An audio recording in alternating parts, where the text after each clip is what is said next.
बिस्मिल्लाहिर्रहमानिर्रहीम। Maxwell distribution of velocity का topic है।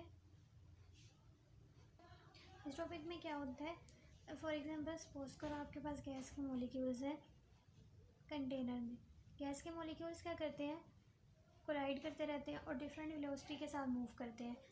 अब इनकी वेलोसिटी जो है वो डिफरेंट है, हर एक की डिफरेंट हो सकती है।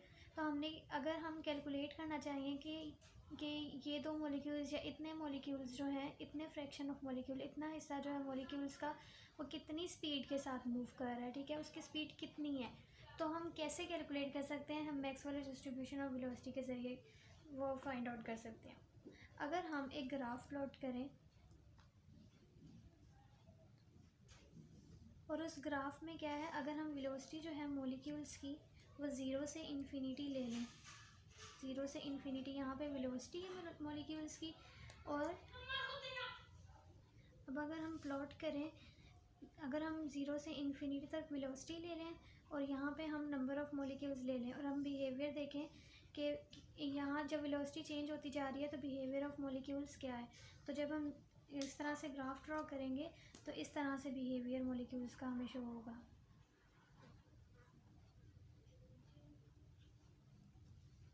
ठीक है, अब इस ग्राफ से हमें क्या पता लगता है, हमें इस ग्राफ से तीन बातें पता लगती हैं। पहली बात क्या पता लगी कि यहाँ पे वेलोसिटी जो है वो ज़ीरो से शुरू हो रही है, वेलोसिटी कम है ना, यहाँ पे इंटरमीडिएट है और यहाँ पे बहुत ज़्यादा वेलोसिटी है। तो वो तीन बातें क्या हैं कि जब वेलोसिटी जो है वो कम है, ठीक है, वेलोसिटी कम है तो नंबर ऑफ़ मॉलिक्यूल्स भी क्या है, तो नंबर ऑफ़ मॉलिक्यूल्स भी, ये डिक्रीज़ का साइन डाल रही हूँ मैं, कम है। जब इंटरमीडिएट आई है तो नंबर ऑफ़ मॉलिक्यूल्स बहुत ज़्यादा है। जब वेलोसिटी क्या है, वेलोसिटी की वैल्यू इंटरमीडिएट है, ना कम है ना ज़्यादा है। इंटरमीडिएट पे वेलोसिटी है तो नंबर ऑफ़ मॉलिक्यूल्स क्या है, वो भी ज़्यादा है, बल्कि बहुत ज़्यादा है जब वेलोसिटी इंटरमीडिएट पे। थर्ड क्या बात पता लगी कि जब वेलोसिटी जो है वो बहुत ज़्यादा है, जब वेलोसिटी बहुत ज़्यादा है तब भी नंबर ऑफ़ ये मोल नहीं है, मॉलिक्यूल है, ठीक है, नंबर ऑफ़ मॉलिक्यूल कम है, तब भी मॉलिक्यूल कम है। हमने वेलोसिटी की डिस्ट्रीब्यूशन देखनी है ना, कि यहाँ पे हमने नंबर ऑफ़ मॉलिक्यूल्स ले लिए हैं और वो नंबर ऑफ़ मॉलिक्यूल्स जो वेलोसिटी के साथ जिनकी चेंजेस आएंगी, फिर हमने प्लॉट किया तो ये बिहेवियर आया। इससे हमने तीन बातें पता की कि वेलोसिटी अगर कम है, जब नंबर ऑफ़ मॉलिक्यूल्स जो कम वेलोसिटी के साथ मूव कर रहे होते हैं वो भी कम होते हैं, नंबर ऑफ़ मॉलिक्यूल्स जो बहुत ज़्यादा वेलोसिटी के साथ मूव कर रहे हैं वो भी कम होते हैं, और ऐसे नंबर ऑफ़ मॉलिक्यूल्स जो इंटरमीडिएट वेलोसिटी के साथ मूव कर रहे हो ये बहुत ज़्यादा होते हैं। जब हम नंबर ऑफ़ मॉलिक्यूल्स के निकालेंगे तो हम नंबर ऑफ़ मॉलिक्यूल्स की एक वेलोसिटी नहीं निकाल सकते, क्योंकि जब गैस में होती है ना तो हम एवरेज लेके निकालते हैं। तो यहाँ पे एवरेज लेके निकालेंगे, एवरेज लेंगे और एवरेज क्या लेंगे, वी स्क्वायर, ये क्या है, average of square velocity, average of, मैं यहाँ लिख रही हूँ ताकि कन्फ्यूजन ना आप लोगों को, स्क्वायर वेलोसिटी, ठीक है। समीशन लिया है, सारे वेलोसिटीज़ का सम ऑफ, हम एक की नहीं निकाल सकते, और नंबर ऑफ़ मॉलिक्यूल्स जो है वो नहीं पता, वो समीशन जो है हमें नहीं पता, हमने 1 to n ले लिया है, ठीक है। n 1 से कहीं भी तक हो सकते हैं, इन्फिनिटी तक, और यहाँ पे डिवाइडेड बाय टोटल नंबर। अगर हम इसी पूरी इक्वेशन को इन टर्म ऑफ इंटीग्रल लिखें तो कैसे लिखेंगे, टर्म ऑफ इंटीग्रल कैसे लिखा, 1/n, इंटीग्रल का साइन डाला, यहाँ पे V square, V bar square, minus नहीं है बार है, वी बार स्क्वायर, और डी एन क्यों लिखा है कि ये नंबर ऑफ़ मॉलिक्यूल्स इस वेलोसिटी के साथ चेंज हो रहा है। वेलोसिटी हमने ज़ीरो से इन्फिनिटी लिखी थी। ये भी सारी इक्वेशन हम ड्राइव करेंगे, सारी बेसिक बातें हैं। अब अगर वेलोसिटी, गैस जो है वो मूव कर रहे होते हैं तो उनकी डायरेक्शन जो है वो इधर भी हो सकती है, ठीक है, इधर भी हो सकती है और इधर भी हो सकती है ना, कहीं भी हो सकती है, एक्स डायरेक्शन में भी हो सकती है, वाई में भी और जी में भी हो सकती है, हमें नहीं पता वो डायरेक्शन क्या है। तो हम ना एक क्यूब ले लेते, अगर हम इसको एक्सेस प्लॉट करें, यहाँ पे मैंने प्लॉट कर लिया ये एक्स, ये सॉरी जी एक्सिस, ये वाई और ये एक्स। अब ये अगर ये क्यों प्लॉट किया है, क्योंकि और यहाँ पे ना हम कंसीडर कर रहे हैं, समझ लो कि एक मॉलिक्यूल को हमने लिया, उसकी वेलोसिटी कैलकुलेट करनी है। तो मैं इस मॉलिक्यूल की जगह यहाँ पे क्यूब बनाऊँगी। क्यूब क्यों बनाऊँगी मैं भी बताती हूँ, ठीक है। अगर ये मॉलिक्यूल है, मैंने यहाँ पे इस मॉलिक्यूल का क्यूब क्यों बना दिया है कि मॉलिक्यूल की, क्योंकि क्यूब ऐसी चीज़ है जिसकी डायरेक्शन 3 तरफ होती है। तो मॉलिक्यूल, अगर एक मॉलिक्यूल है तो मॉलिक्यूल की डायरेक्शन तो इस तरफ कहीं भी हो सकती है, 3 डायरेक्शंस में भी हो सकती है ना। तो ये एक मॉलिक्यूल है जिसकी डायरेक्शन जो है वो तीनों एक्सिस में है, इसलिए मैंने क्यूब बनाया है। अगर यहाँ से यहाँ तक का डिस्टेंस जो है वो v का v है, ठीक है। तो क्या, तो ये वाला जो डिस्टेंस होगा जो आगे उसने मूव किया है यहाँ से यहाँ तक का डिस्टेंस, तो वो क्या होगा, वो dv होगा। हमने यही देखना है कि वेलोसिटी में चेंज क्या आ रहा है, यही कैलकुलेट करना है ना। तो ये dv होगा। अगर हम इसी क्यूब के एक्सिस बना दें तो एक्सिस क्या होंगे, अगर मैं एक्सिस बनाऊं तो ये वाली चीज़ जो होगी इस क्यूब की वो ये dx होगा, और ठीक है, मतलब ये वाली एक्स एक्सिस में एक्सिस बना रही हूँ मैं भी सिर्फ, ये वाली जो होगा वाई एक्सिस होगा क्यूब का। और अगर मैं इस तरह से इसको बना दूँ, ये वाली जो होगा ये जी एक्सिस होगा। तो ये अभी क्यूब के, इस क्यूब के एक्सिस हैं। अभी ये सारी बेसिक बातें मैं अभी सिर्फ आप लोगों को बता रही हूँ। अगर हमने बेसिकली चेंज इन वेलोसिटी निकालना है ना, तो अब गौर से देखो, ये मैं बात दोबारा रिपीट कर रही हूँ। हमने एक मॉलिक्यूल लिया, क्यूब क्यों बनाया, क्योंकि इस मॉलिक्यूल की डायरेक्शन जो है वो 3 एक्सिस में हो सकती है। तो हमने कि 3 वो बना लिया, एक मॉलिक्यूल क्यूब बना लिया, क्योंकि क्यूब की डायरेक्शन 3 तरफ होती है। हमने change in velocity find out करना है। हमने एक मॉलिक्यूल लिया जो वेलोसिटी v के साथ मूव कर रहा है। हमने फाइंड आउट क्या करना है, हमने change in velocity find out करना है। मीन्स कि ये डिस्टेंस dv, यहाँ से यहाँ तक के डिस्टेंस में कितने मॉलिक्यूल्स की वेलोसिटी चेंज हो रही है, वो चीज़ हमने फाइंड आउट करना है, ठीक है। कितने मॉलिक्यूल्स यहाँ पे हैं जिनकी वेलोसिटी चेंज हो रही है, वो चीज़ फाइंड आउट करनी है, इसलिए dv। अब चेंज फाइंड आउट करना है। अगर चेंज किसके इक्वल होगा, v is equals to v plus dv, ठीक है। v प्लस dv लिखा मैंने। इसी तरह अगर ये v जो है ना, ये v, क्योंकि v हम लिखते हैं ना x² plus vy² plus vz²। इसका क्या मतलब होता है कि v की डायरेक्शन तीनों में हो सकती है, तीनों चीज़ पे डिपेंड कर रहा होता है। इसी तरह ये v, अभी जो मैंने v लिखा है, इसका मतलब ये होगा ये x भी हो सकता है, y डायरेक्शन में भी हो सकता है, z में भी हो सकता है। अगर मैं चेंज इन, ये तो हो गया चेंज इन v। अगर मैं चेंज देखना चाहूँ, चेंज इन x में, अगर मैं x डायरेक्शन में चेंज देखना चाहूँ तो मैं किस तरह लिखूँगी कि vx is equals to vx plus dvx, ठीक है। ये एक्सिस, ये v का x एक्सिस है, v का z एक्सिस है, v का y एक्सिस है, ये और आगे dx इतना और आगे dy, ठीक है, इतना और आगे dz, ये सारे। अगर मैं x में देखना चाहूँ मैं इस तरह लिखूँगी। सिमिलरली अगर मैं चेंज इन y डायरेक्शन में देखना चाहूँ तो मैं x की जगह y लिख दूँगी, y प्लस dvy, ठीक है। इसी तरह अगर मैं चेंज फॉर z डायरेक्शन के लिए देखना चाहूँ तो वहाँ पे सिंपल z लग जाएगा। अब समझ आया मैं क्या कहना चाह रही हूँ, यहाँ पे dvz प्लस dvz। चेंज जो है वो असल में आप v प्लस dv निकाल सकते हो, और आगे अगर x में लिख रहे हो तो x डायरेक्शन लगा दो, y में लिखना है तो y लगा दो। यहाँ तक समझ आया। उसके बाद अब हमने डेरिवेशन सॉल्व करनी है। ये सारी बातें जो थी वो भी बेसिक थी, अब डेरिवेशन सॉल्व करेंगे। यहाँ से शुरू होंगे। अब लिखना ये कि अगर कि dn इतने नंबर ऑफ मॉलिक्यूल्स जो कि x डायरेक्शन में मूव कर रहे हैं divided by total number of molecules, वो ठीक है। इसको हम इस तरह से लिखेंगे f ऑफ vx dvx। ये इस पूरी का क्या मतलब है कि fraction of molecule moving with x, ये वाली जो है वो क्या है कि फ्रैक्शन ऑफ मॉलिक्यूल, मैं यहाँ लिख देती हूँ, ठीक है। ये फ्रैक्शन, अगर हमने fraction of molecules find out करना हो जो एक्स डायरेक्शन में मूव कर रहे हैं टोटल नंबर ऑफ मॉलिक्यूल्स में से, ये मैंने यहाँ पे लिख दिया, तो वो हम कैसे फाइंड आउट कर सकते हैं? हमें नहीं पता कितने मॉलिक्यूल्स मूव कर रहे हैं, अभी नहीं पता ना, यही चीज़ तो कैलकुलेट करनी है कि कितने मॉलिक्यूल्स में चेंजेस आ रही है।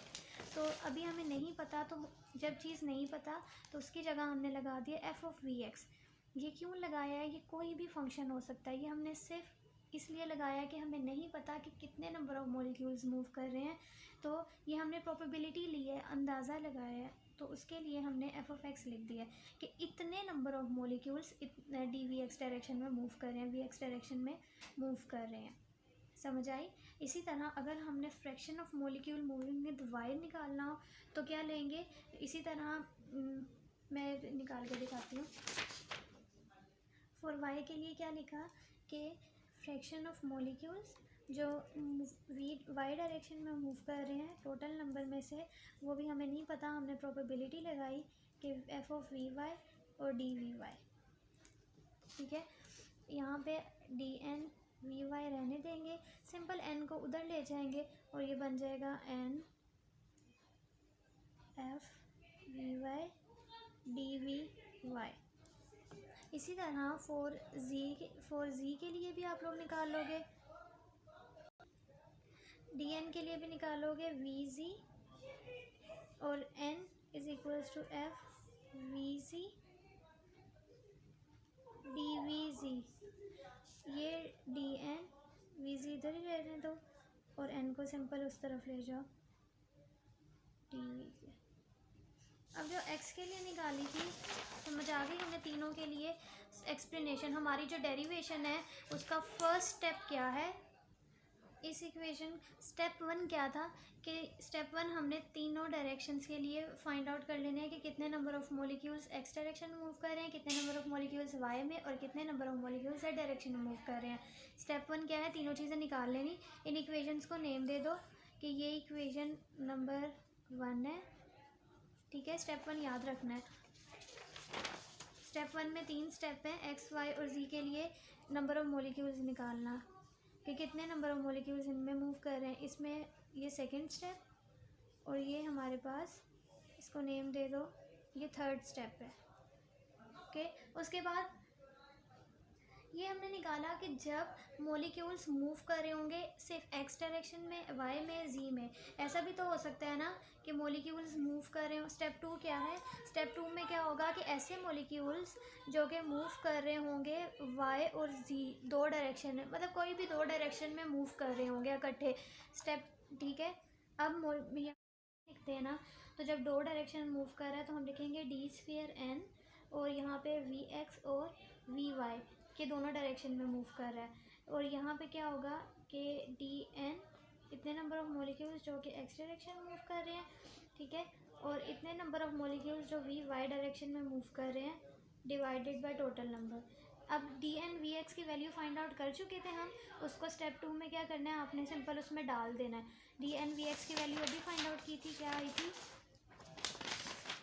ये देखें, एन ऑफ वी एक्स, ये वाली सिंपल वैल्यू जो है, इस वाली वैल्यू की ना, ये मैंने यहाँ पे डाल देनी है, यहाँ पे डालेंगे N F we x D we X dot, और अब डी एन वी वाई की इसी तरह जो वैल्यू हमने फाइंड आउट की थी वो वाली वैल्यू डाल देनी है। वो बन जाएगा N F V Y D we Y divided by N total number से। अब एक एन, एक इस एन से कैंसिल हो जाएगा, पीछे क्या रह गया, इस चीज़ को D square N V x we Y, फिर डी स्क्वायर एन, जब दो मॉलिक्यूल्स की बात हो रही है यहाँ पे सिंपल डी टू आ जाएगा, D square N V x we Y is equals to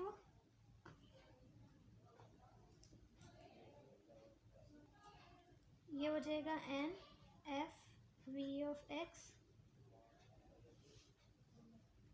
और एफ वाई को मैं पहले लिख रही हूँ एफ वी वाई, और D we x D we Y.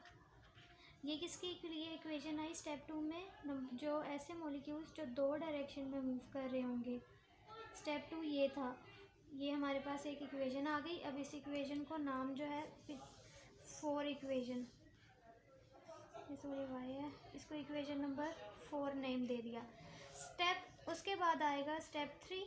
Step 3 में आपने क्या करना है, आपने यही जो अभी हमने पहले सिंगल सिंगल के लिए निकाली स्टेप 1 में, स्टेप 2 में हमने 2 के लिए निकाली, अब स्टेप 3 में 3 के लिए निकालेंगे। मैं यहाँ लिखती हूँ। अब थर्ड में क्या करना है, मॉलिक्यूल्स जो तीनों डायरेक्शन में मूव कर रहे होंगे एक्स वाई और जी, तो उसके लिए सिंपल 2 के लिए डी स्क्वायर लिखा था, यहाँ पे डी क्यूब एन, और ये हो जाएगा वी एक्स वी वाई, और साथ में वी जी भी ऐड हो गया। सही है, ऊपर जैसे टर्म की तरह ही लिखना है। और यहाँ पे मैं डायरेक्ट लिख दूँगी क्योंकि अब तो आप लोगों को समझ आ गया ना, मैं डायरेक्ट लिख रही हूँ कि यहाँ पे एन वी ऑफ एक्स था, इसी तरह क्योंकि इसी तरह आएगा, सिर्फ एडिशन क्या होगी, एक जी ऐड हो जाएगा, एफ वी वाई वी जी, और ये D we x D we Y और साथ डी वी जी।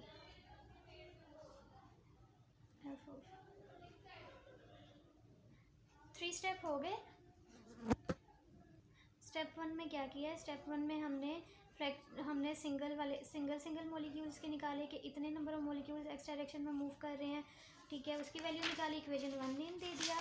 फिर हमने कहा कि अगर इतने number of molecules Y direction में मूव कर रहे हैं और अगर इतने number of molecules Z direction में मूव कर रहे हैं, ये निकाला। स्टेप 2 में हमने मॉलिक्यूल्स जो कि 2 डायरेक्शन में मूव कर रहे हो एक्स और वाई दोनों में, वो निकाली, और उसके लिए हमने डी स्क्वायर लिख दिया।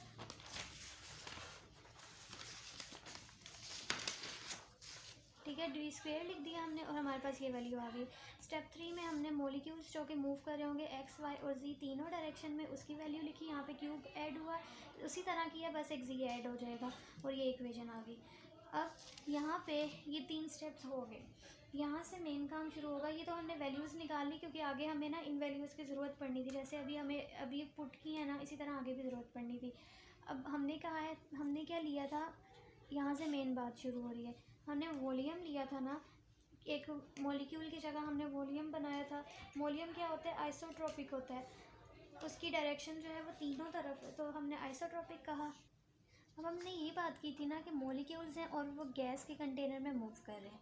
अब पार्टिकल्स जो है वो तो रेंडमली मूव कर रहे हैं, रेंडमली मूवमेंट है उनकी। अगर उनकी मूवमेंट रेंडम है तो उनके ऊपर कोई एक्सटर्नल फोर्स एक्ट नहीं कर रही होगी, सही है। और वेलोसिटी जो, और वो क्या है, कोई एक्ट नहीं कर रही, और हमने वॉल्यूम लिया था और कहा कि वो आइसोट्रोपिक है। अगर हमने आइसोट्रोपिक की बात की है, सही है, अगर हमने क्या लिखा है, हमने कहा था कि आइसोट्रोपिक है,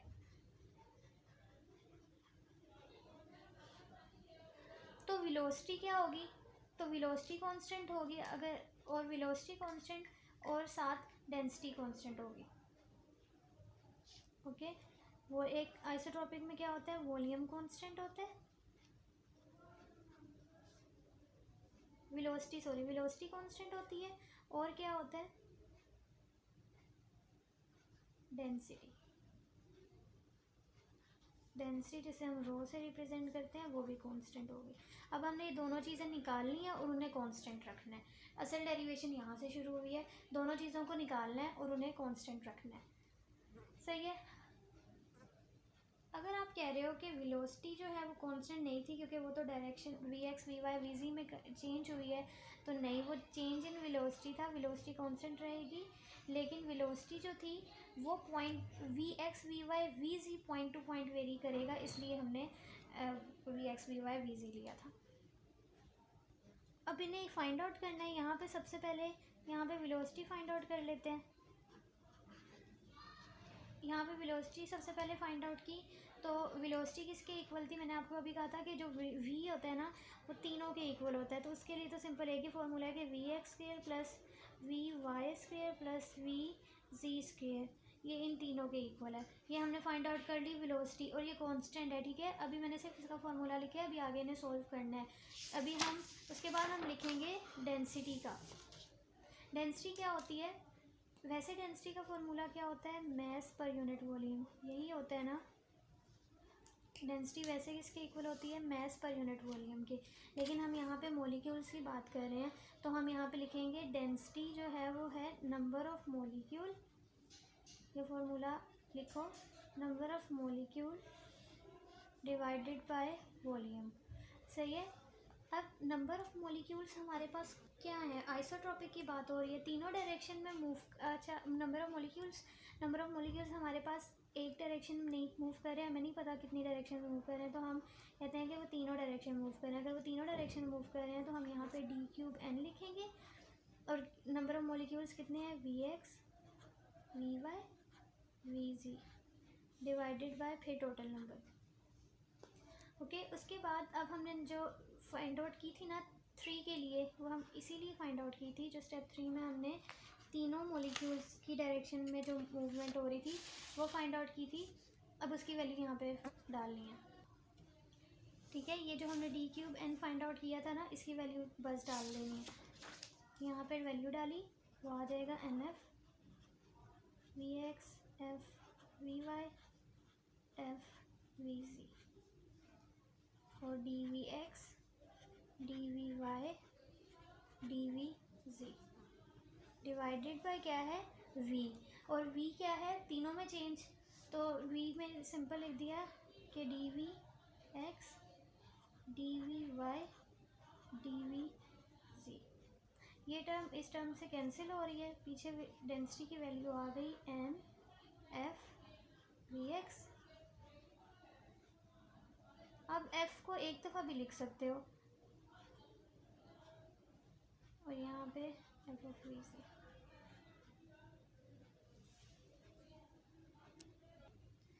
मैंने यहाँ पे जो बात लिखी थी कि v कांस्टेंट है, डेंसिटी कांस्टेंट है, इन दोनों को ही मेन हमारी डेरिवेशन में हम इन दोनों को ही कांस्टेंट लेना है, और आगे इन दोनों कांस्टेंट के डेरिवेटिव लेके सॉल्व करेंगे तो हमारे पास डेरिवेशन आ जाएगी मैक्सवेल्स की। ये कांस्टेंट है, तो अभी इसकी वैल्यू हमने फाइंड आउट की, तो इसका मतलब कि कांस्टेंट क्या है, Vx² plus Vy² plus Vz² is equals to v। ये पूरी टर्म जो है वो कांस्टेंट है, यहाँ पे पूरा नहीं आ रहा तो मैंने ऐसे लिख दी कांस्टेंट। और डेंसिटी के लिए क्या है, अभी हमने फाइंड आउट की है value NF Vx F Vy F Vz, ये भी कांस्टेंट है। अब मेन क्या करना है, इन दोनों को बस सॉल्व करना है, इनके डेरिवेटिव लेंगे कांस्टेंट्स के। अब इनके डेरिवेटिव लेते हैं। अब इस डेंसिटी का मैं यहाँ पे डेरिवेटिव ले रही हूँ, जब इसका डेरिवेटिव लूँगी,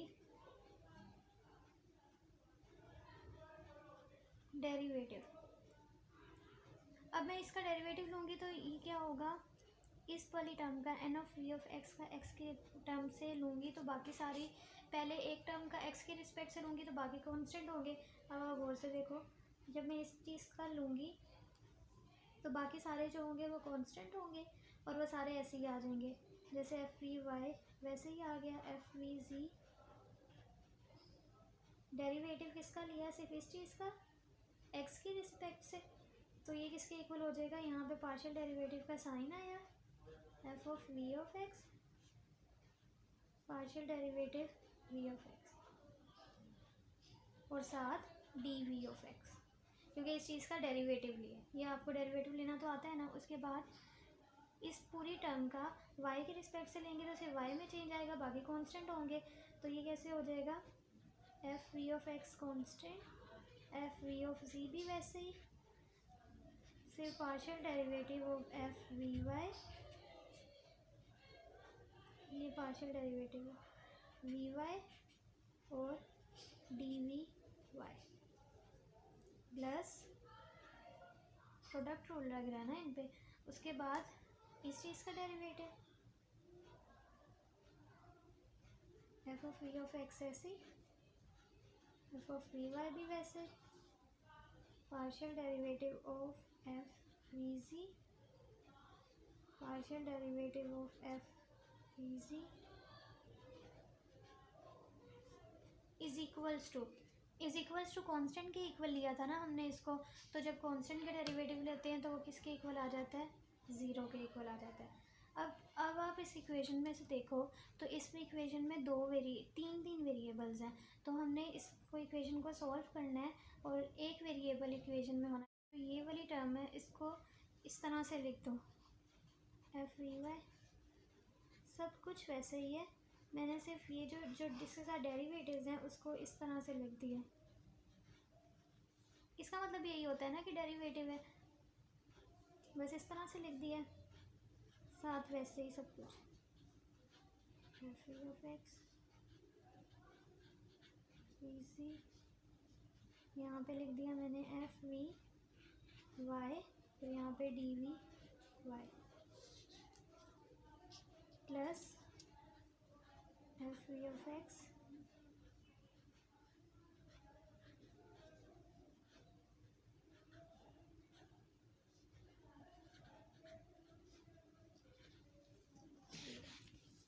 उसके बाद अब इस इक्वेशन को गौर से देखो तो इसमें तीन वेरिएबल्स हैं।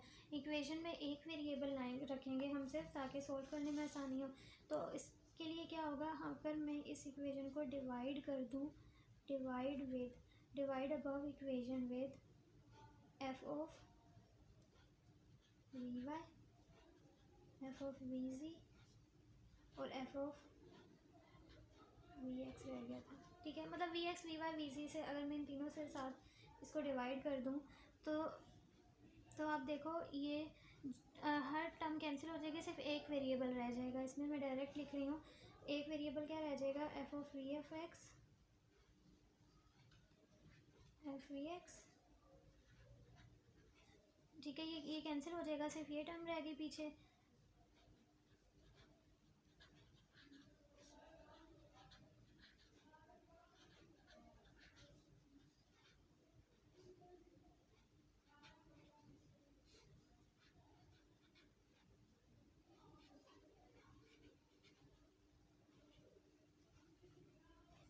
ओके, अब आप इस इक्वेशन को एक नेम दे दो,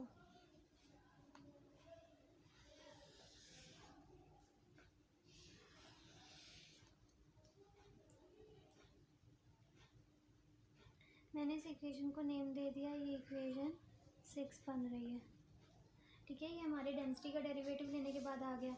अब एक चीज़ का डेरिवेटिव रह गया और वो है वेलोसिटी का। अब वेलोसिटी का भी डेरिवेटिव लेंगे, दोनों का डेरिवेटिव लेना था ना। जब वेलोसिटी का लिया तो वो अभी वैल्यू फाइंड आउट की थी, वो v x square plus we Y square plus we ji square is equals to velocity थी, और ये इक्वल्स टू हमने कहा था कि कांस्टेंट है। इस चीज़ का भी जब डेरिवेटिव लिया तो ये क्या हो जाएगा, two we x D we x plus two v Y D we y, इसको पावर रूल लगा है, two v G D we z is equals to zero, क्योंकि कांस्टेंट का डेरिवेटिव लें।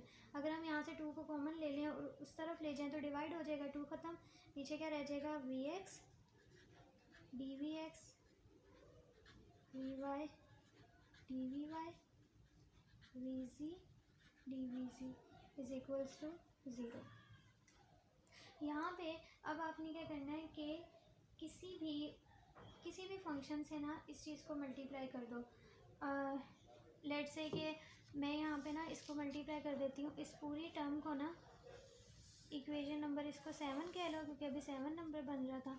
इस 7 इक्वेशन को आपने किसी भी फंक्शन से मल्टीप्लाई करना है, और वो फंक्शन से मल्टीप्लाई करना था। मैं यहाँ पे जो फंक्शन ले रही हूँ, मैं यहाँ पे एम बीटा ले लेती हूँ, ठीक है। आप एम अल्फ़ा ले सकते हो, एम गैमा ले सकते हो, कुछ भी ले सकते हो।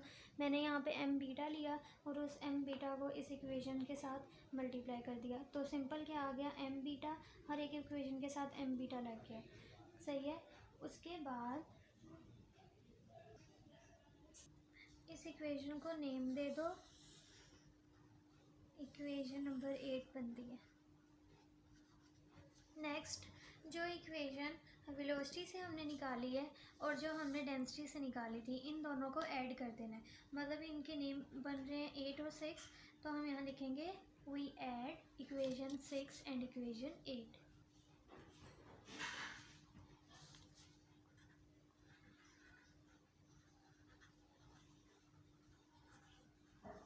इक्वेशन 8, इन दोनों को ऐड करेंगे तो ये टर्म बन जाएगी।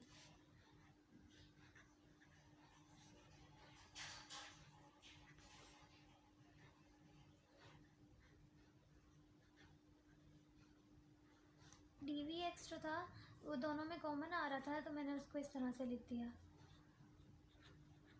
We x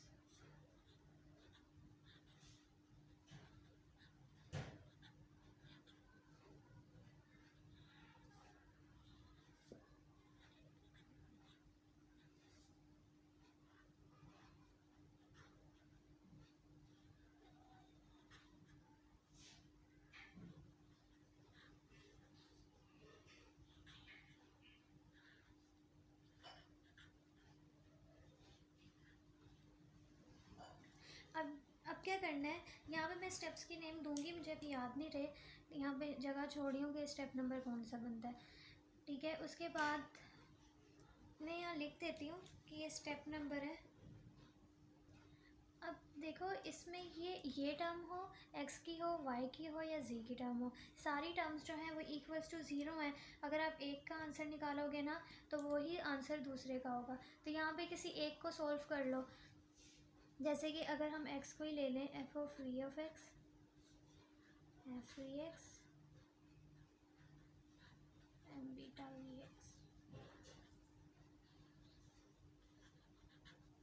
D we x is equals to zero. सही है।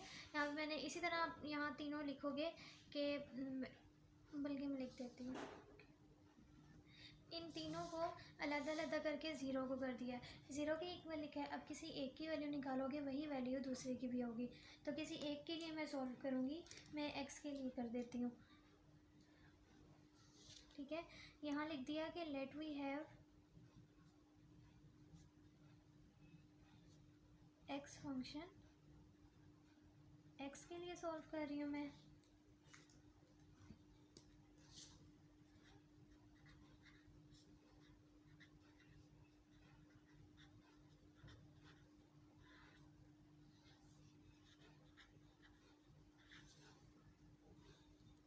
ये टर्म जो है वो उधर चली जाएगी,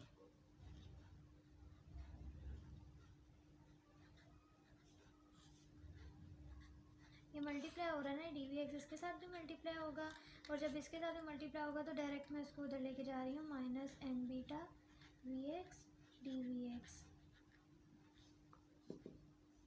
अगला स्टेप क्या करना है, जो आपने अभी वैल्यू निकाली है उसकी सिंपल इंटीग्रेशन कर देनी है। जब मैं इंटीग्रेशन करूँगी, अभी सिर्फ इंटीग्रेशन का साइन डाला है, वैल्यू लिखी, माइनस एम बीटा कॉन्स्टेंट था उसको बाहर ले आई, पीछे रह गया डी वी एक्स। अब इसका डेरिवेटिव भी सारा कुछ मौजूद है, तो ये बनता है एल एन ऑफ एफ, इसका ऊपर डेरिवेटिव, और ये नीचे क्या बन जाएगा, f of natural log f of v x minus m beta.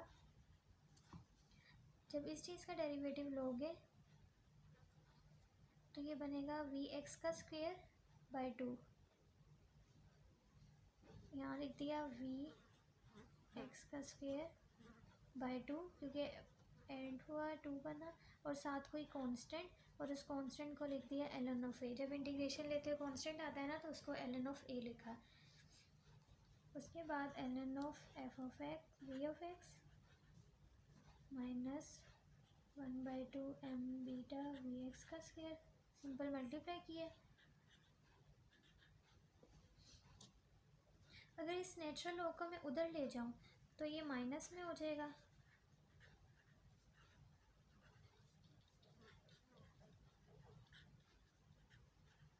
और लॉग की प्रॉपर्टी है ना कि वो जब माइनस में हो तो वो डिवाइड में भी लिख सकते हैं, मतलब माइनस में है तो हम डिवाइड में लिख देंगे, और ये बन जाएगा f of v x a minus 1/2 m beta we x का स्क्वायर।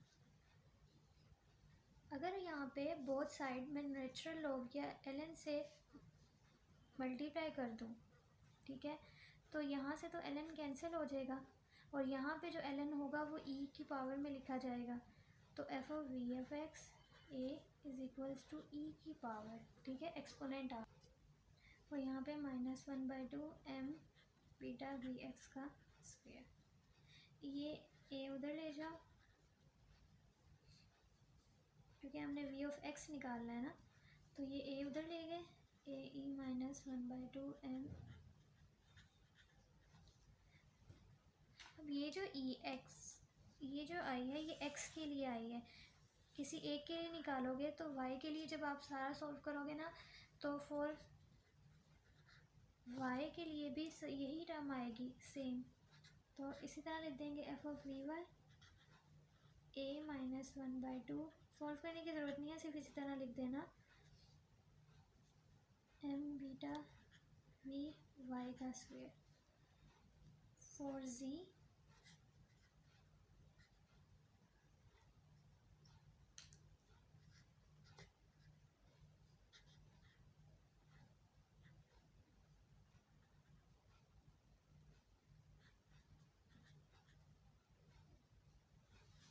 ये तीनों इक्वेशंस आ गई।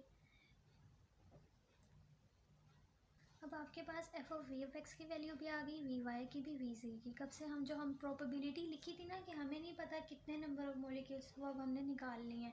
अब इसकी वैल्यू जो है, देखिए अब हमने डेंसिटी की जो वैल्यू निकाली थी उसमें ये चीज़ें इसी तरह लिखी हुई थी। अब इनकी वैल्यू डालनी है ना, तो हम डेंसिटी में इसकी वैल्यू डालेंगे। यहाँ पे मैंने लिख दिया कि put all these values in equation of density. Density की जो भी इक्वेशन आ रही है आपने उसमें लिखी, इसकी वैल्यूज़ डाल देनी है, और मैंने यहाँ पे डेंसिटी की वैल्यू पे लिख दी। जब हमारे पास जो भी वैल्यू आई है एफ ऑफ एक्स की, वाई की, जी की, वो सारी हमने यहाँ पे ऐड पुट करनी है। एन ऑफ एफ एक्स की वैल्यू क्या आई है,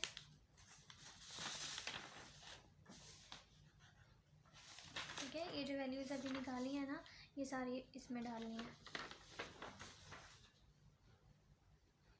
तो ये ए एन ऐसे ही रहेगा, इसकी जगह वैल्यू डाली -1/2 m बीटा वी एक्स का स्क्वायर।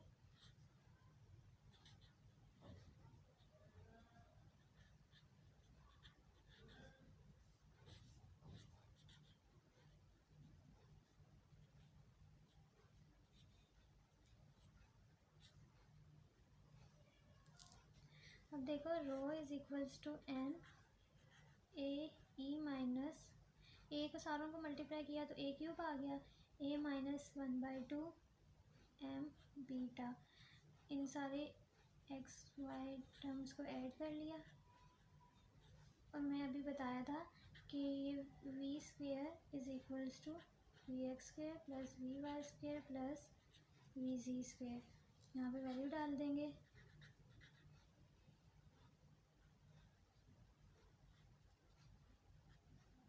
वी स्क्वेयर के इक्वल आ गया। ये वैल्यू फाइंड आउट कर ली। अभी जो हमने वैल्यू फाइंड आउट की है वो सारी, यहाँ पे मैं एक और स्टेप लिख रही हूँ, ये सारी वैल्यूज़ जो हमने फाइंड आउट किए हैं वो हमने इस तरह से फाइंड किया है कि हमारे पास वॉल्यूम जो था वो सिंपल था। अब हमने कहा कि वॉल्यूम हमारे पास सिंपल नहीं था, वॉल्यूम क्या था, वॉल्यूम को हमने कहा कि वो स्फेरिकल था। ओके, वॉल्यूम क्या था, स्फेरिकल था। ऊपर तक सारी बात समझ आ गई है ना।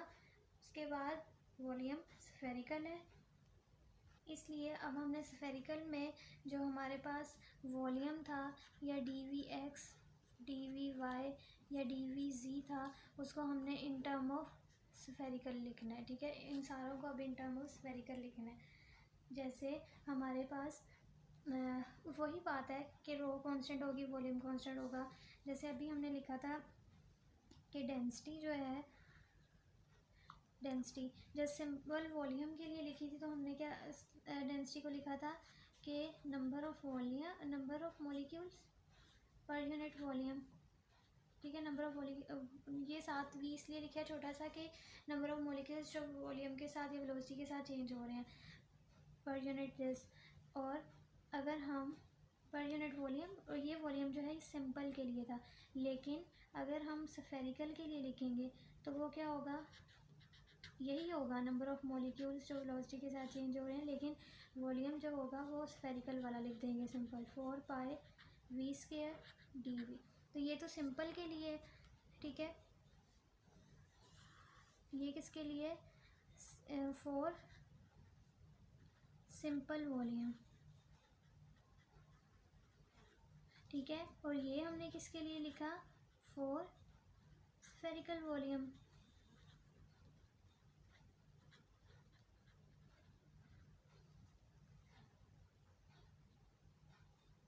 अब अगर हमने वॉल्यूम को कहा है कि वो स्फेरिकल है, तो हम सिंपल वॉल्यूम की तो बात नहीं करेंगे।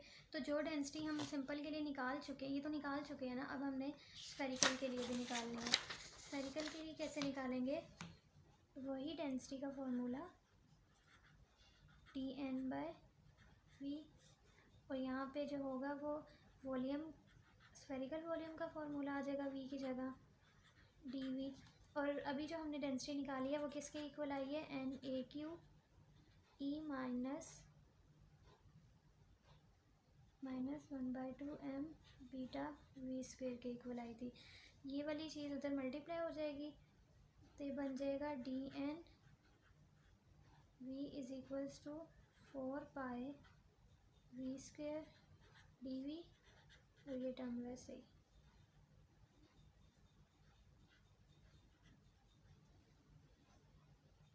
लेकिन हमें फाइंड आउट क्या करना था कि फ्रैक्शन ऑफ मॉलिक्यूल्स, ठीक है, ये fraction of molecules whose velocity vary. तो ये dv जो होगा इसको हम इधर ही ले आएंगे, पीछे रह जाएगा 4πv² NAQ v² E minus beta 1/2mv²।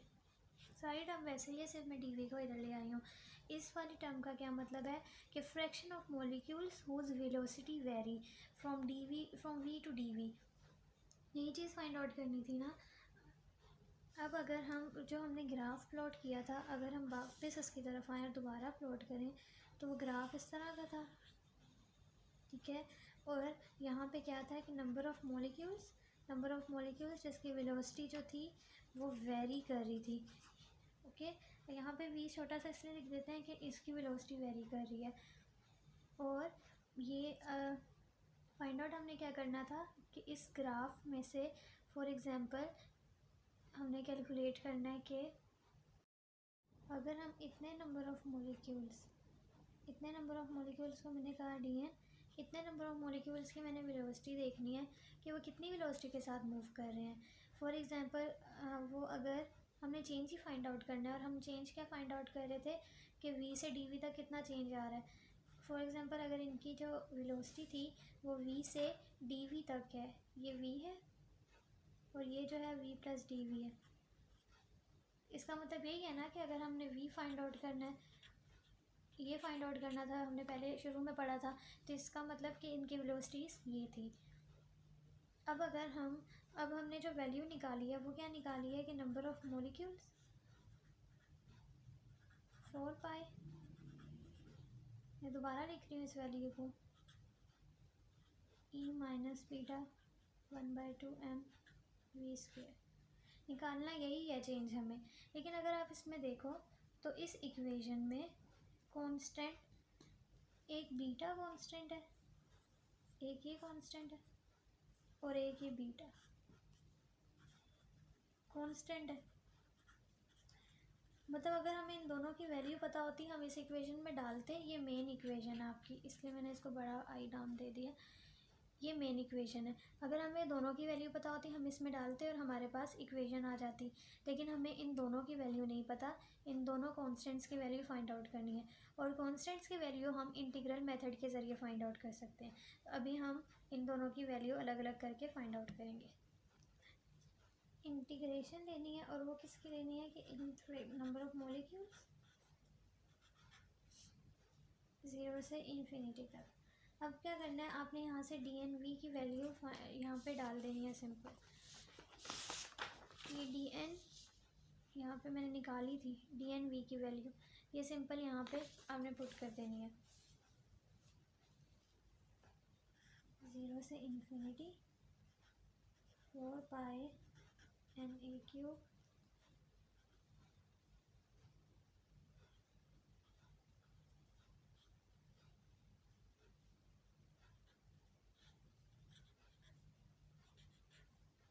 ये n जो है इस n के साथ कैंसिल हो जाएगा, पीछे क्या रह गया,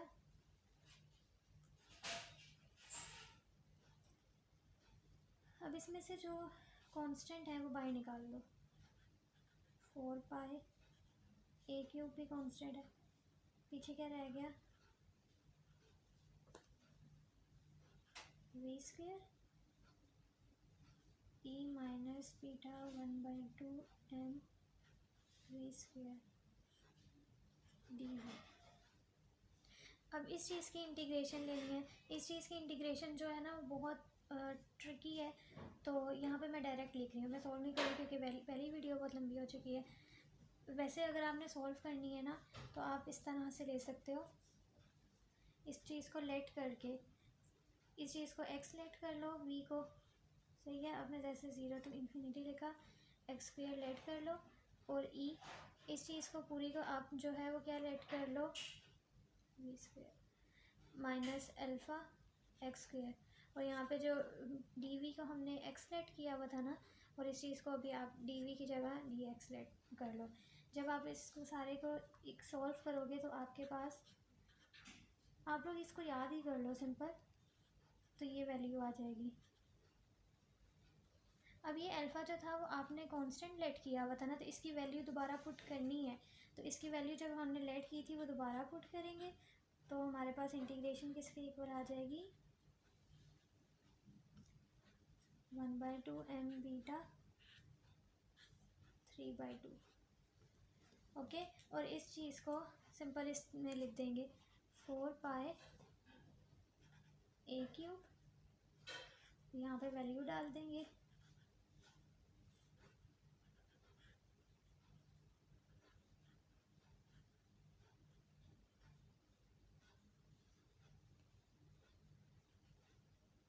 जब आप सारों की कटिंग करोगे तो आपके पास सिंपल आ जाएगा 1/2 m बीटा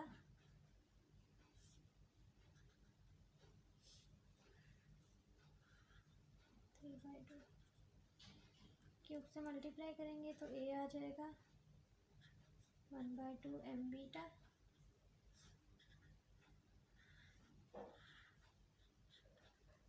ये वैल्यू आपके पास आ गई a की, ये वैल्यू किसकी आई है, a की आई है। अभी बीटा की वैल्यू फाइंड आउट करनी है। नेक्स्ट फाइंड आउट करेंगे फॉर बीटा,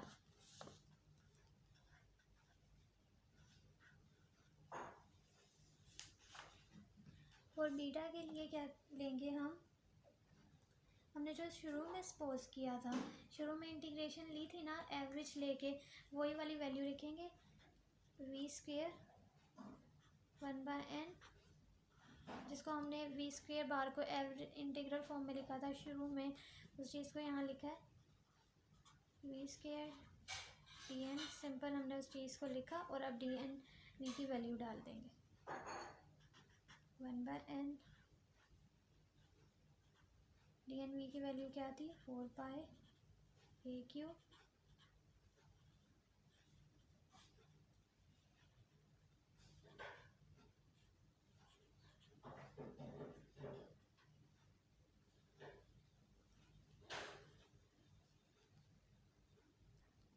अब इस वी स्क्वायर को अंदर वी स्क्वायर्स के साथ मल्टीप्लाई कर दूंगी तो ये बन जाएगा v square 4 pi a cube n, v 4 बन जाएगा, सॉरी यहाँ पे एन,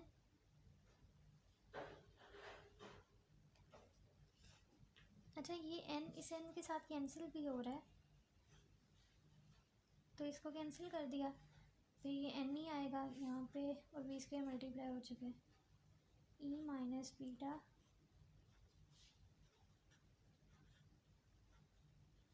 डी वी।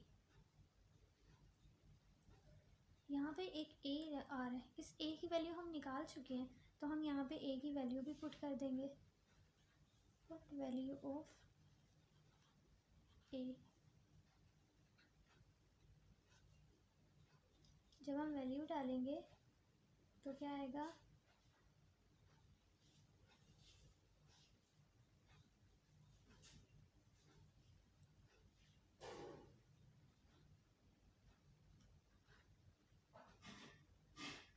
4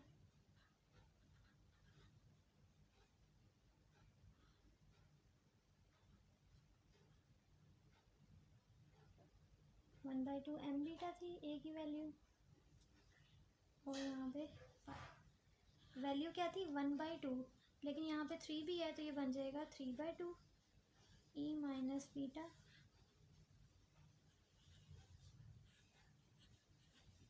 अब कॉन्स्टेंट्स को बाहर ले लेंगे और इंटीग्रेशन करेंगे।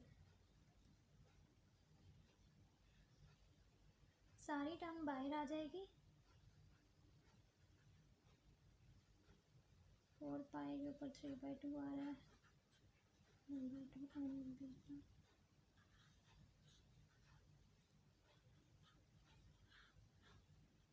अंदर जो टर्म रहेगी वो सिर्फ V4 और E माइनस बीटा, ये वाली और ये वाली टर्म रहेगी,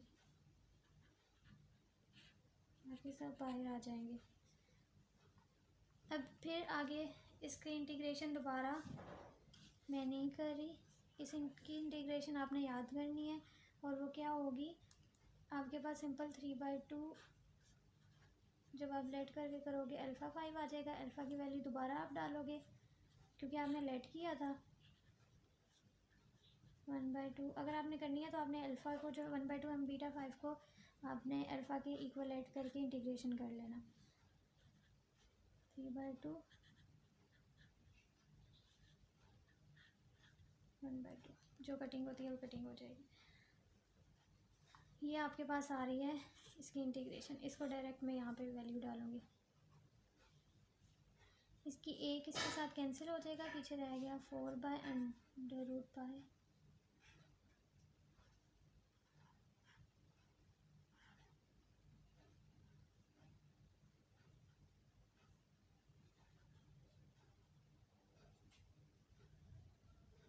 ठीक है, इसकी वैल्यू डाली,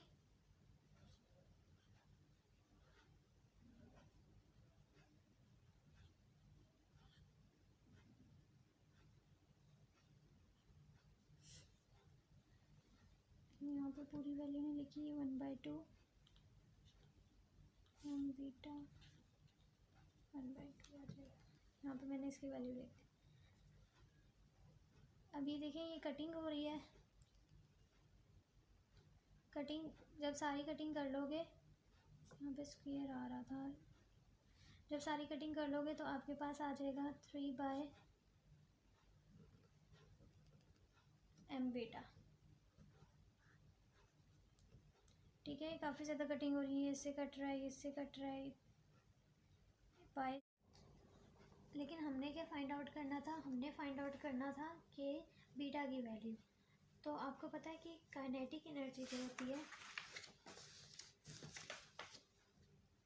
kinetic energy 1/2 mv² is equal होती है 3/2 kT के।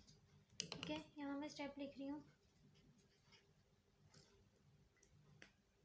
ये इसकी इक्वल होती है, यहाँ पे आपने सिंपल जो अभी v² की वैल्यू निकाली है वो आपने पुट कर देनी है, 1/2 m 3/m beta is equal to 3/2 kT। ये कैंसिल हो जाएगा, पीछे रह जाएगा। ठीक है, ये 2 भी कैंसिल हो रहा है, ये भी कैंसिल हो रहा है। अगर बीटा की वैल्यू निकालोगे तो बन जाएगी 1/kT।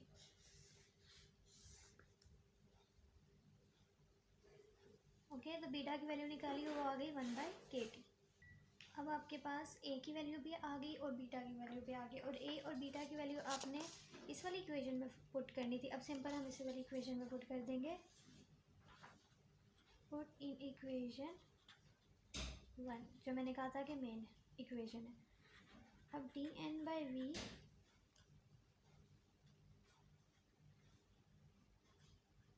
फोर पाई n, यहाँ पे a की वैल्यू पुट करनी है जो कि हमारे पास आई थी 1/2 m 1/kT 3/2। ओके, उसके बाद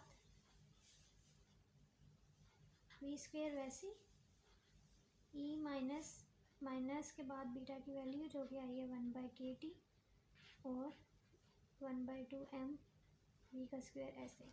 अगर हम dv को उधर ले जाएं तो dn/v, सिंपल क्या किया है, dv को मैं उधर ले गई हूँ और बाकी सारी इक्वेशन वैसे ही लिखी।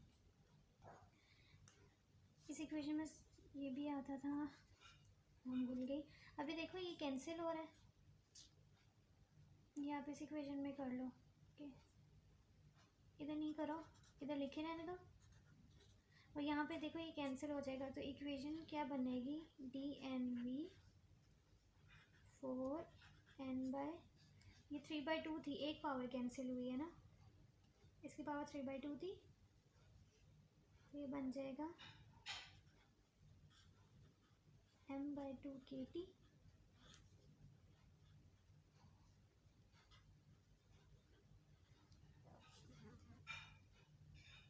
Minus m/v², 2kt।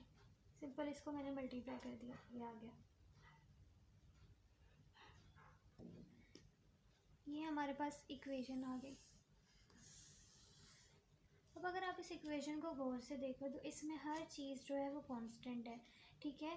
सिर्फ कांस्टेंट क्या नहीं है, वेलोसिटी तो कांस्टेंट है ही नहीं, क्योंकि वेलोसिटी तो वेरी कर रही थी ना, फ्रॉम ज़ीरो टू इन्फिनिटी हमने ली थी, लेकिन वो वेरी कर रही थी पॉइंट टू पॉइंट। और इसके अलावा टेम्परेचर भी वेरी कर सकता है, ओके, टेम्परेचर भी वेरी कर सकता है। अब अगर हम इसका टेम्परेचर के साथ ग्राफ बनाए,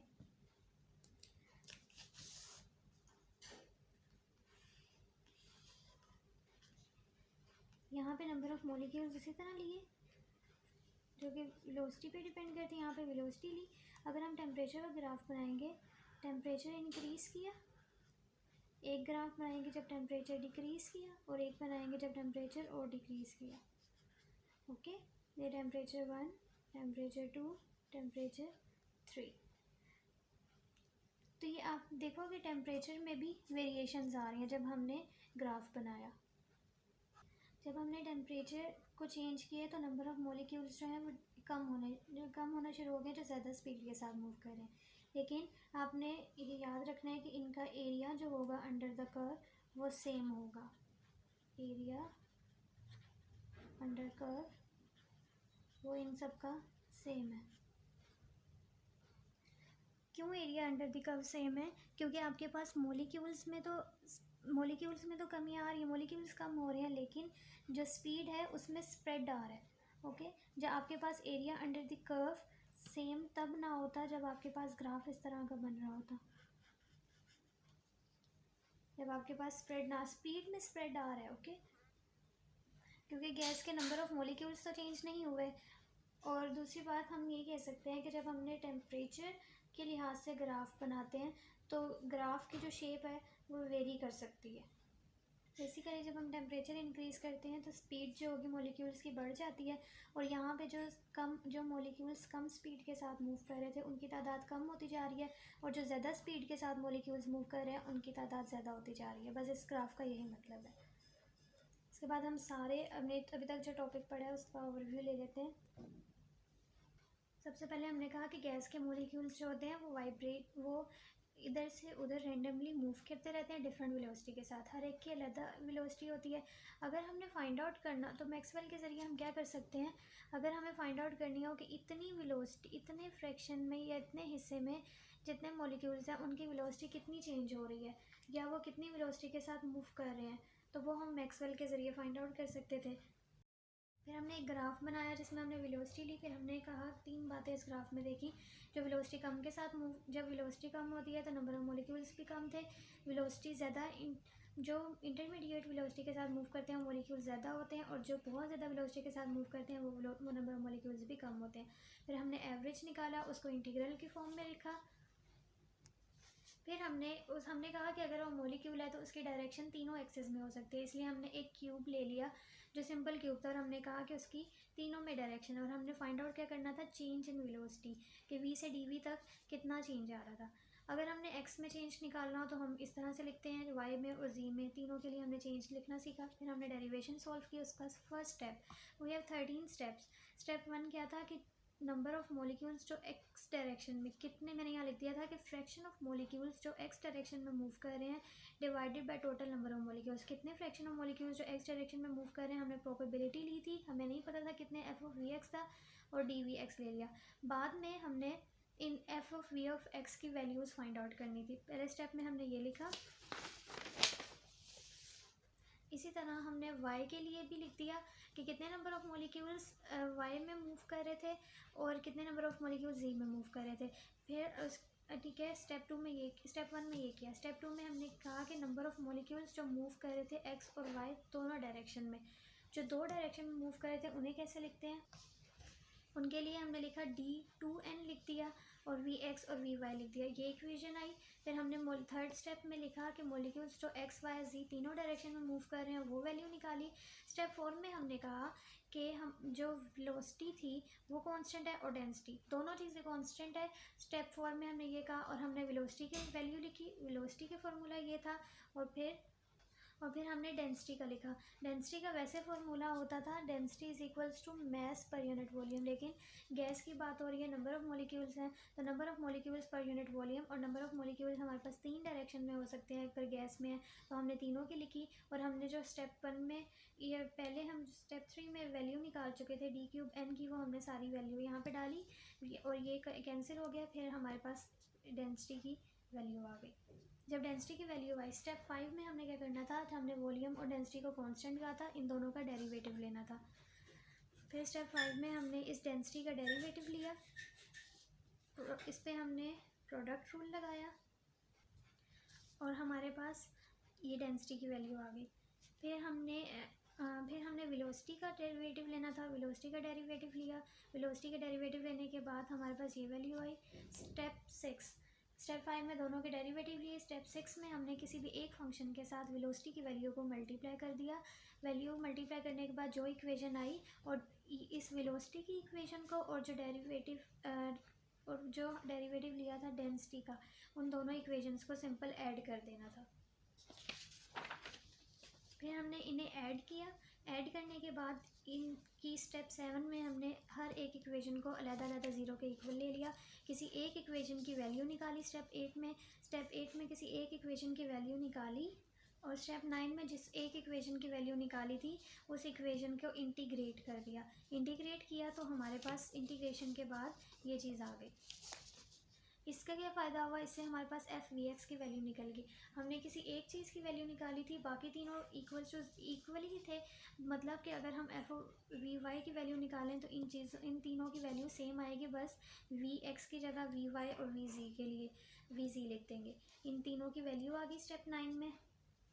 स्टेप 10 में हमने क्या किया, जो वेलोसिटी की वैल्यू जो इनकम्प्लीट थी, क्योंकि F we X, F V Y, F C V C की वैल्यूज़ हमें नहीं पता थी, ये प्रोबेबिलिटी थी, इन तीनों की वैल्यूज़ हमने डाल दी। इनको आपस में सॉल्व किया तो हमारे पास डेंसिटी की वैल्यू आ गई। यहाँ तक करने के बाद, यहाँ तक सॉल्व हो गया, ये हमने सब कुछ लिया, ये सॉल्व किया सिर्फ एक सिंपल वॉल्यूम के लिए।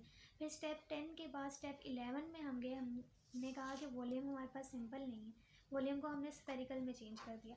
डेंसिटी की जो वैल्यू थी मैंने यहाँ पे सिंपल के लिए लिखी, सिंपल के लिए ये आई थी, और डेंसिटी की वैल्यू अगर वो स्फेरिकल के लिए लिखो तो वो भी सेम ही है, बस वी की जगह स्फेरिकल वॉल्यूम लिख देंगे। फिर स्फेरिकल वॉल्यूम के लिए डेंसिटी निकाली स्टेप 11 में, और स्फेरिकल वॉल्यूम के लिए डेंसिटी सेम उसी तरह डेंसिटी जो इक्वल आई थी। अच्छा, तो फिर ये डी एन वी और ये इसकी वैल्यू को वहाँ ले गए, यहाँ पे हमारे पास वैल्यू आ गई। यही चीज़ हमें फाइंड आउट करनी थी कि कितने नंबर ऑफ़ मॉलिक्यूल्स कितनी वेलोसिटी के साथ चेंज हुए। जब हमारे पास ये वैल्यू आ गई तो हमने कहा कि इस वैल्यू में ए भी कांस्टेंट है और बी भी कांस्टेंट है, इन दोनों की वैल्यूज़ फाइंड आउट करनी होंगी। स्टेप 12 में हमने उस दोनों की वैल्यू फाइंड आउट की, फॉर ए की वैल्यू फाइंड आउट की। ए की वैल्यू के लिए हमने ये वाला फार्मूला लगाया कि इतने नंबर ऑफ मॉलिक्यूल्स इसके साथ चेंज हो रहे हैं, और 0 to इन्फिनिटी वेलोसिटी हमने ले ली। यहाँ पे हमारे पास डी एन वी की वैल्यू आ रही थी पीछे से, वो इसकी वैल्यू डाली और एन कैंसिल हो गया। जो चीज़ें कैंसिल होती हैं यहाँ पे हमने इस चीज़ को सॉल्व किया, इसको याद करना था, और यहाँ पे आपने इसकी वैल्यू डाल देनी है। ए की वैल्यू आ गई, इसी तरह आपने बी की वैल्यू भी निकाल लेनी है। बी की वैल्यू जो शुरू में हमने फार्मूला लगाया था जिसको इंटीग्रल के फॉर्म में लिखा था वो वाला यूज़ करेंगे। यहाँ पे सिंपल सारी वैल्यूज़ डाली, ए की वैल्यू भी डाल दी और यहाँ पे इंटीग्रेशन, यहाँ से इसका डेरिवेटिव लिया, इंटीग्रेशन की, सॉरी, इसकी इंटीग्रेशन की, तो इसकी भी इंटीग्रेशन याद करनी है। इसकी इंटीग्रेशन की वैल्यू यहाँ पे डाली और 3/m बीटा आ गई। 3/m बीटा पूरी वैल्यू नहीं थी, हमें तो बीटा की वैल्यू चाहिए थी, तो हमने यहाँ पे लिखा कि काइनेटिक एनर्जी इसके इक्वल होती है। यहाँ पे सिंपल जो v की वैल्यू आई वो डाली और यहाँ पे हमारे पास बीटा की वैल्यू आ गई। स्टेप नंबर 13 में क्या, जो हमने बीटा और ए की वैल्यू निकाली थी, जो कॉन्स्टेंट्स की वैल्यू थी, वो उसी मेन इक्वेशन में वैल्यूज़ डालनी है, तो हमारे पास ये इक्वेशन आ जाएगी। यही मैक्सवेल्स की इक्वेशन है, यही प्रूफ करनी थी। और यहाँ पे अगर आप देखो तो सारी चीज़ें कांस्टेंट है, सिर्फ वेलोसिटी और टेम्परेचर नहीं है जो कि वेरिएशन आ रही थी। तो हमने कहा कि अगर हमने यहाँ पे टेम्परेचर के साथ भी ग्राफ बना लिया, तो टेम्परेचर के साथ ग्राफ बनाया तो देखा कि जो इस तरह से वेरिएशंस आ रही थी ग्राफ में।